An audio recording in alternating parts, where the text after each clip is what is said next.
Hello my dear friends, you are welcome to the channel the dynamic classes. आज हम हमारी series a dynamic series on research methodology पर 5th video बनाने जा रहे हैं। अभी तक हम research problem, review of literature और रिसर्च डिज़ाइन को पढ़ चुके हैं। आज हम फॉर्मेट ऑफ थीसिस और डिसर्टेशन राइटिंग के बारे में पढ़ेंगे। आज हम जो रिसर्च फॉर्मेट पढ़ने जा रहे हैं वो MLA हैंडबुक के द्वारा रिकमेंडेड फॉर्मेट है। इस वीडियो को ध्यान से देखें और सारी बातों को अपनी नोटबुक में नोट कर लें, क्योंकि इन सारी चीज़ों की ज़रूरत आपको आपके रिसर्च के दौरान रहेगी। तो चलो शुरू करते हैं आज की वीडियो को आज के विचार के साथ। खामोश रहने का भी अपना ही मज़ा है। खामोश रहने का भी अपना ही मज़ा है, क्योंकि नींव के पत्थर कभी बोला नहीं करते। आज हम जो रिसर्च फॉर्मेट पढ़ने जा रहे हैं ये सारा फॉर्मेट MLA हैंडबुक से लिया गया है, यानी मॉडर्न लैंग्वेज एसोसिएशन के द्वारा रिकमेंडेड रिसर्च फॉर्मेट से ये लिया गया है। वर्ल्ड वाइड देखा जाए तो MLA यानी मॉडर्न लैंग्वेज एसोसिएशन और APA अमेरिकन साइकोलॉजिकल एसोसिएशन दोनों रिसर्च फॉर्मेट स्टाइल बहुत ज़्यादा प्रचलित हैं, लेकिन मुख्य रूप से MLA हैंडबुक का जो रिसर्च फॉर्मेट है वो थीसिस और डिसर्टेशन में प्रयोग किया जाता है, और APA रिसर्च फॉर्मेट है जो वो जर्नल पब्लिकेशंस और ऑनलाइन पब्लिकेशंस में ज़्यादा प्रयोग किया जाता है। The format of research thesis. यह रिसर्च थीसिस MLA हैंडबुक में शामिल मॉडर्न लैंग्वेज एसोसिएशन की सिफारिशों पर आधारित है।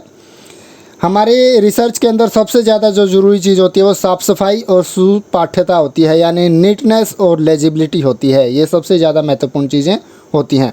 मोस्ट ऑफ द थीसिस और डिसर्टेशन में 200 से 300 पेजेस की लेंथ होती है। इन सभी को एप्रोप्रिएट सेक्शंस में डिवाइड किया जाता है, और कुछ लंबी थीसिस में चैप्टर, मेन डिविजन्स और यहाँ तक कि सब डिविजन्स की आवश्यकता पड़ सकती है। हम बात करते हैं इसकी लैंग्वेज की। थीसिस और डिसर्टेशन की लैंग्वेज मुख्य तौर पर इंग्लिश होती है।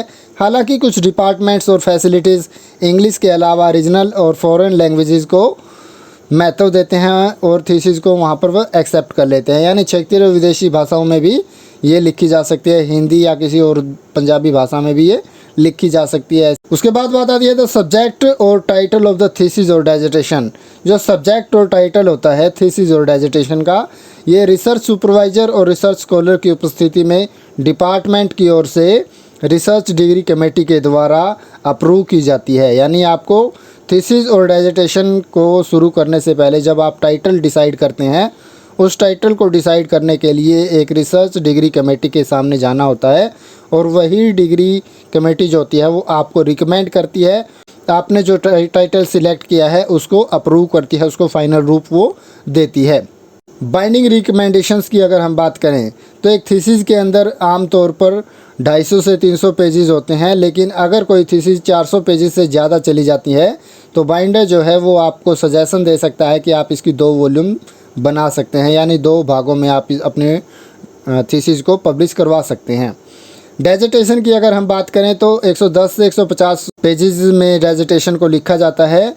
थीसिस पेज के एक साइड टाइप की जाती है और सीट के दूसरी साइड किसी अन्य पर्पज़ के लिए उपयोग नहीं की जाती है, यानी सीट का एक पेज ही आपको एक और से यूज करना होता है।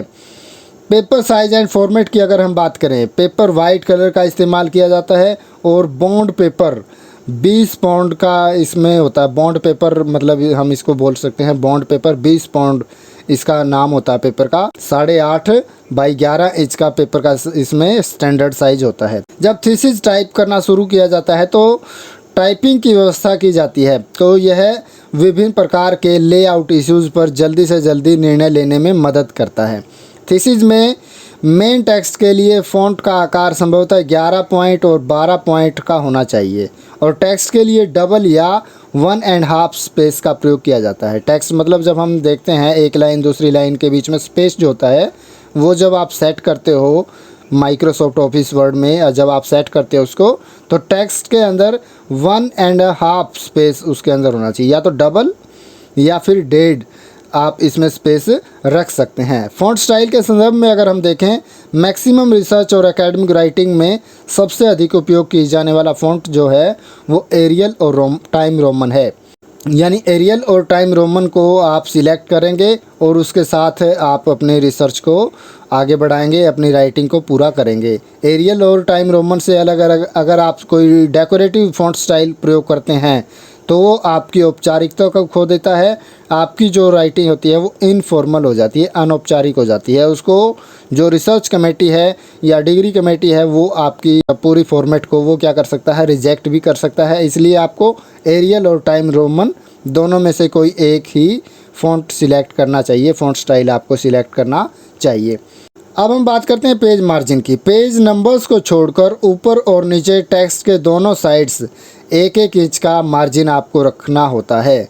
ऊपर की साइड में आप 1.5 इंच का भी मार्जिन रख सकते हैं और जिस साइड से आपको बाइंडिंग करवानी होती है उस साइड से भी आप 1.5 इंच का मार्जिन रख सकते हैं। अदरवाइज़ स्टैंडर्ड जो साइज़ है वो 1 इंच चारों ओर से आपको छोड़ना होता है। ऊपर जिस कॉर्नर से आप लिखना दुरुस्त करते हैं उस साइड से इस मार्जिन को आप थोड़ा सा बढ़ा सकते हैं। मैंने अभी आपको बताया था 1.5 इंच आप उस साइड से आप मार्जिन को ले सकते हैं, क्योंकि बाइंडिंग के टाइम पर किस प्रकार से आपने टाइप कर रखा है उस चीज़ को देखना ज़रूरी होता है। बाइंडिंग में आपकी राइटिंग दबनी नहीं चाहिए, वहाँ पर आपको अच्छे ढंग से वो शो करने चाहिए। इसलिए इस पेज मार्जिन को आप थोड़ा सा बढ़ा भी सकते हैं। सभी रिसर्च पेजेस में आपको लगातार पेज नंबर देना होता है और हर एक पेज के ऊपर आपको पेज नंबर डालना ज़रूरी होता है। थीसिस के सभी पेजेस में एक संख्या होती है जो शुरुआत में पेज आते हैं। प्रारंभिक जो पेज होते हैं प्रिलिमिनरी पेजेस, जिनमें हम देखते हैं abstract, table of content, list of tables, graphs, illustrations, acknowledgement, preface, copyright, ये सारे जो पेजेस होते हैं इनके अंदर हम अरबिक लैंग्वेज को, अरबिक नंबर्स को यूज़ ना करके हम रोमन वर्ड्स को हम यूज़ करते हैं, रोमन नंबर्स को हम वहाँ पे प्रयोग करते हैं। और रोमन नंबर के अलावा जितने भी पेजेस होते हैं आपके, चाहे वो आपके चैप्टर्स के हों या फिर आपके बिब्लियोग्राफी के हों, उसको हम 1, 2, 3, 4 ऐसे नंबर दे के हम उसको अरबिक नंबर दे के हम उसको पूरा करते हैं। हमें ये नंबर्स पेज के ऊपर डालने पड़ते हैं। अगर हम बात करें हेडिंग, सब हेडिंग और टाइटल्स की, हेडिंग, सब हेडिंग, टाइटल्स एक थीसिस का इम्पोर्टेंट पार्ट और बैकबोन होते हैं, यानी ये रीढ़ की हड्डी होते हैं हेडिंग और सब हेडिंग। पूरी थीसिस में उपयोग किए गए फ़ॉन्ट के अलावा हेडिंग पेज के फ़ॉन्ट के बारे में जानना आपके लिए बहुत ज़्यादा ज़रूरी है। सभी चैप्टर्स में अब्स्ट्रैक्ट या कंटेंट्स, चैप्टर हेडिंग और सब हेडिंग्स पेजेस के टाइटल के फ़ॉन्ट को ध्यान से मैनेज करना होता है। यानी आपको कंटेंट्स है या चैप्टर हेडिंग है या सब हेडिंग है या पेजेस के टाइटल्स हैं या फ़ॉन्ट है, सारी चीज़ों को अच्छे ढंग से आपको मैनेज करके अपनी थीसिस पूरी करनी होती है, राइटिंग पूरी करनी होती है। डॉक्टरल थीसिस के टाइटल पेज पर टाइटल किसी अन्य फ़ॉन्ट से बड़ा हो सकता है। यानी जो डॉक्टरल थीसिस है, यानी डॉक्टरेट जब आप करते हैं, आपकी थीसिस आप लिखते हैं, टाइटल जो होता है आपका वो अन्य टाइटल से, यानी जो आपके हेडिंग है या सब हेडिंग है उनसे बड़ा फ़ॉन्ट आप इसमें ले सकते हैं। 14 या 16 की बजाय आप 22 या 24 का भी फ़ॉन्ट इसमें ले सकते हैं अपने टाइटल को बड़ा दिखाने के लिए, अच्छा दिखाने के लिए। लेकिन जब आप अपना नाम वहाँ पर लिखते हैं, कंपैरेटिवली आपको थीसिस टाइटल से वो छोटा ही रखना होता है। हमेशा उसको छोटा रखें, बड़ा कभी भी टाइटल से आप अपने नाम को नहीं लिखेंगे। अगर हम बात करें फ़ॉन्ट साइज़ फॉर हेडिंग और सब हेडिंग की, यानी फ़ॉन्ट साइज़ क्या होना चाहिए हेडिंग और सब हेडिंग टाइटल्स का। ये टाइटल डिज़ाइन आप अपने टेस्ट के अकॉर्डिंग 14 या 16 फ़ॉन्ट आकार में ले सकते हैं। यानी जो हेडिंग और सब हेडिंग है, हेडिंग को आप 16 फ़ॉन्ट में ले सकते हैं, सब हेडिंग को आप 14 फ़ॉन्ट में ले सकते हैं। उसके बाद टाइटल जो होते हैं, जब आप पहली हेडिंग की बात करते हैं, जो फर्स्ट हेडिंग है मतलब 1 नंबर पर जो हेडिंग आती है उसको आप बोल्ड करेंगे और जो दूसरे नंबर पर आती है उसको आप इटैलिक में आप चेंज कर सकते हैं। बोल्ड और इटैलिक में आप उसको कन्वर्ट कर सकते हैं। जैसे मैं आपको इस पिक्चर में दिखा रहा हूँ वैसे ही आपको इस फॉर्मेट को तैयार करना होता है। राइटिंग की सुंदरता को बनाए रखने के लिए टाइटल जो होता है आपकी थीसिस का, उसको आप कैपिटल में लिख सकते हैं और जो सब टाइटल्स होते हैं यानी हेडिंग्स और सब हेडिंग्स होती हैं उनके आप फर्स्ट लेटर को कैपिटल कर सकते हैं। यानी जो जो आप वर्ड्स लिख रहे हैं उनके फर्स्ट लेटर को आप, फर्स्ट अल्फ़ाबेट को आप कैपिटल कर सकते हैं। अंडरलाइन नहीं करेंगे, अंडरलाइन यहाँ पर एक भी हेडिंग या सब हेडिंग नहीं की जाती है। ठीक है, कभी भी आप अंडरलाइन नहीं करेंगे हेडिंग और सब हेडिंग्स को। डॉक्टरल थीसिस में सबटाइटल्स को एक बहुत ही यूज़फुल डिवाइस माना जाता है, यानी सबटाइटल होते हैं यूज़फुल डिवाइस है आपको शो करने के लिए, आपको ज्ञान देने के लिए कि आप आगे क्या करने वाले हैं। एक सबटाइटल अगर आप लिखते हैं तो वो बहुत ज़्यादा फ़ायदा आपको राइटिंग थीसिस में देता है। यदि प्रॉपर और ऑर्गेनाइज्ड मैनर से उपयोग नहीं किया जाता है तो सबटाइटल रीडर को कंफ्यूज कर सकते हैं। अगर आप अच्छे ढंग से मेंटेन नहीं करते हैं सारी चीज़ों को तो ये रीडर को कंफ्यूज कर सकते हैं। कई बार रीडर को पता नहीं चलता कि कौन सा टाइटल मेन है, कौन सी हेडिंग है, और कई बार सब हेडिंग को भी आप मेन हेडिंग के रूप में शो कर देते हैं, जिससे जो रीडर है वो कंफ्यूज हो सकते हैं। नंबरिंग ऑफ सब हेडिंग्स। सब हेडिंग्स हायरार्की का एक रूप है, यानी पदानुक्रम का एक रूप है। हायरार्की में या पदानुक्रम में क्या होता है, टॉप पर चैप्टर का टाइटल होता है, उसके बाद सब टाइटल होता है और उसमें हम पहला लेवल देखते हैं, उसके बाद दूसरा लेवल होता है जो सब टाइटल होता है या सब हेडिंग होती है, उसका दूसरा लेवल हम इसको देखते हैं। जब हम पहले लेवल में देखते हैं 12 फॉन्ट बोल्ड में आपको ये टाइटल मिलता है। उसके बाद जो दूसरे नंबर पर जो लेवल आता है 12 फॉन्ट इटैलिक में आपको ये शो होता है। उसके बाद तीसरे नंबर पर जो टाइटल आपको दिखाई देता है उसके अंदर बोल्ड नहीं होता। सभी सबटाइटल्स में अरबिक नंबर्स में बनाई गई सीरीज़ अलग अलग संख्या में होनी चाहिए। उदाहरण के लिए 1.1, 1.2, 1.3 एक सब हेडिंग है जिसका अनुसरण सेकंड सब हेडिंग में आप कैसे करते हैं, 1.2.1, 1.2.2, 1.2.3, ऐसे ही आपकी ये चलती रहती है। अगर आपको और भी सब हेडिंग बनानी है, इससे भी छोटी अगर आपको हेडिंग बनानी है तो 1.2a, 1.2b, 1.2c आप इनका प्रयोग कर सकते हैं। Placing of tables and illustrations. Text के उन हिस्सों में जितना संभव हो उसके टेबल्स और इलस्ट्रेशंस को रखें जिससे वो संबंधित हैं, यानी जो आप टेबल या इलस्ट्रेशन आप प्रयोग करने वाले हैं आप वहीं पर उनका प्रयोग करें जहां पर आपको उनको इलस्ट्रेट कर रहे हैं, जहां पर आप उनका वर्णन कर रहे हैं।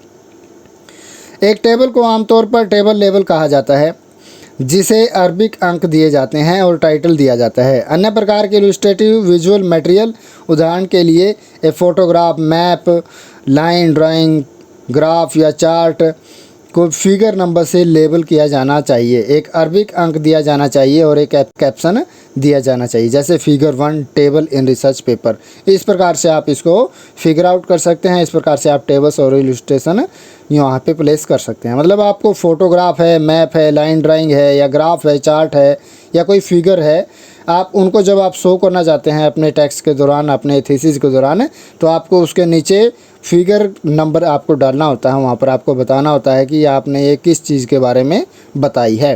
Placing of quotations and references. Quotations और अवेलेबल लिटरेचर पर आधारित थीसिस के समकक्ष हैं, यानी कोटेशंस जो होते हैं ये अवेलेबल लिटरेचर पर आधारित थीसिस, यानी जो आपने रिव्यू ऑफ लिटरेचर किया उसके अंदर से जो भी चीज़ें आपने निकाली हैं, जो इंपॉर्टेंट चीज़ें आपको लगी हैं, वहाँ से आप इन चीज़ों को उठाते हैं, उन्हीं की आप कोटेशंस बनाते हैं। उन कोटेशंस को आप रेलिवेंट सोर्सेज से ही आप उनको चुनते हैं। सही बिब्लियोग्राफी की डिटेल्स का उपयोग आपको करना होगा, मतलब आप अच्छे ढंग से बिब्लियोग्राफी की डिटेल्स आप वहाँ से निकालेंगे, यानी उसके अंदर आपको क्या क्या चीज़ें निकालनी होती हैं, सारी चीज़ों का आपको ध्यान रखना होगा। ठीक है, बिब्लियोग्राफी में आप क्या करते हैं, सबसे पहले जो राइटर होता है उसका जो सरनेम होता है उसका प्रयोग करते हैं, फिर मेन नेम होता है उसका प्रयोग करते हैं, और कैसे कैसे आप सारी चीज़ों का प्रयोग करते हैं हम फिर कभी इसके बारे में बात करेंगे। एक ही रेफरेंस को ना दोहराएं, मतलब बार बार एक ही रेफरेंस को आपको प्रयोग नहीं करना चाहिए। सीमित संख्या में सोर्सेज का उपयोग करें। आपने 10-12 किताबें जो उठाई हैं उसी में से आप अपने रेफरेंसेस को निकालने की कोशिश करें। लॉन्ग एक्सट्रैक्ट का उपयोग ना करें, मतलब बहुत लंबे पैरे आपको वहाँ पे यूज़ नहीं करने चाहिए, बहुत लंबे लंबे आप पैसेज हैं वो यूज़ नहीं करने चाहिए। Place quotations and indents in italics. जब आप कोई कोटेशन लिखते हैं आप उनको इंडेंट करें। Use quotations in introduction. Quotations का प्रयोग आप इंट्रोडक्शन को लिखने के लिए, रिव्यू ऑफ लिटरेचर चैप्टर्स के लिए आप उनको लिख सकते हैं, उनका प्रयोग आप कर सकते हैं। इंट्रोडक्शन में रेफरेंसेस का प्रयोग करें, केवल रिव्यूड लिटरेचर का ही प्रयोग करें, यानी जो आपने लिटरेचर पढ़ रखा है या जो रिव्यू ऑफ लिटरेचर आपने कर रखा है उसी के ऊपर ज़्यादा से ज़्यादा रेफरेंसेस आप लें, ज़्यादा से ज़्यादा रेफरेंसेस वहीं से आप प्रयोग करें। सभी रेफरेंसेस को जो थीसिस के टेक्स्ट में आप प्रयोग कर रहे हैं उन्हें चैप्टर के अंत में और फिर थीसिस के अंत में सूचीबद्ध करते हैं, यानी जो रेफरेंस आप प्रयोग करते हैं उनको ना सिर्फ आप चैप्टर के अंत में बल्कि आपको वो थीसिस के अंत में भी लिखने होते हैं। आपको बिब्लियोग्राफी बाद में भी बनानी होती है, साइट आपको सारी चीज़ें करनी होती हैं।